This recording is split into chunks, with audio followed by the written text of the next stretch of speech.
दोस्तों, आज हम आपको कहावतों पर बनी कहानियों में से एक कहानी सुनाते हैं। कहानी का नाम है सौ सयानों का एक मत संवाद। बहुत पुरानी बात है। एक राज्य में सुरक्षा की व्यवस्था बहुत कमजोर थी, इसलिए राजा बहुत चिंतित था।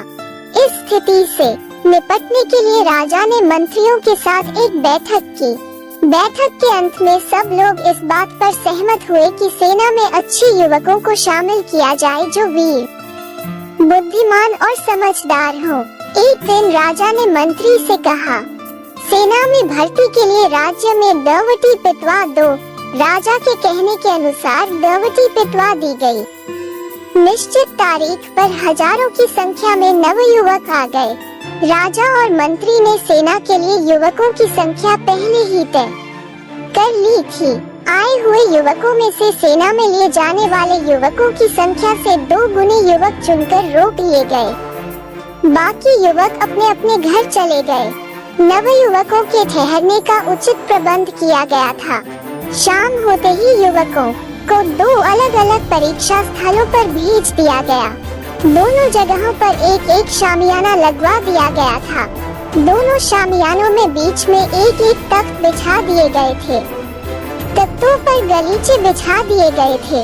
रात होते ही मंत्री पहले शामियाना में पहुँचे और युवकों से कहा, देखिए, आज आप लोग यहाँ विश्राम करेंगे। आप सब में जो सबसे बड़ा और बुद्धिमान हो वो इस तख्त पर सोएगा। इसका चुनाव आप सब मिलकर करेंगे। मंत्री दूसरे शामियाना में पहुँचे। वहाँ भी जाकर युवकों से वही सब कहा जो पहले शामियाना में कहा और बाहर निकल आए। पहले शामियाने के युवकों में इस बात की कानाफूसी होने लगी कि तख्त पर कौन सोएगा। सभी स्वयं को बुद्धिमान और बड़ा सीधा करने में लगे रहे। पूरी रात बीत गई। अंततः सुबह हो गई और कोई निर्णय नहीं हो सका। सूर्योदय होने पर मंत्री और राजा आए। उन्होंने एक ही प्रश्न पूछा, आप में से तख्त पर कौन सोया? सभी ने एक साथ उत्तर दिया, कोई नहीं। मंत्री ने पूछा, क्यों? एक युवक बोला, सभी अपने को बुद्धिमान और बड़ा सीधा करने में लगे रहे। कोई भी अपने को छोटा मानने को तैयार नहीं हुआ और रात बीत गई। दूसरे शामियाने में राजा और मंत्री पहुँचे तो देखा कि सभी लोग स्नान आदि करके शांति से बैठे हैं। मंत्री ने पूछा, रात कैसी बीती? सभी ने उत्तर दिया, आराम से चैन की नींद में। मंत्री ने पूछा, तख्त पर कौन सोया? सभी एक साथ बोले, कोई नहीं। मंत्री ने पूछा, व्यवस्था क्या रही? तब एक युवक बोला, हमने जिसे बड़ा और बुद्धिमान चुना उसी ने कहा हम सब समकक्ष हैं। हमने कोई छोटा बड़ा नहीं है, इसलिए सभी तख्त की ओर सिर करके धरती पर सोएंगे।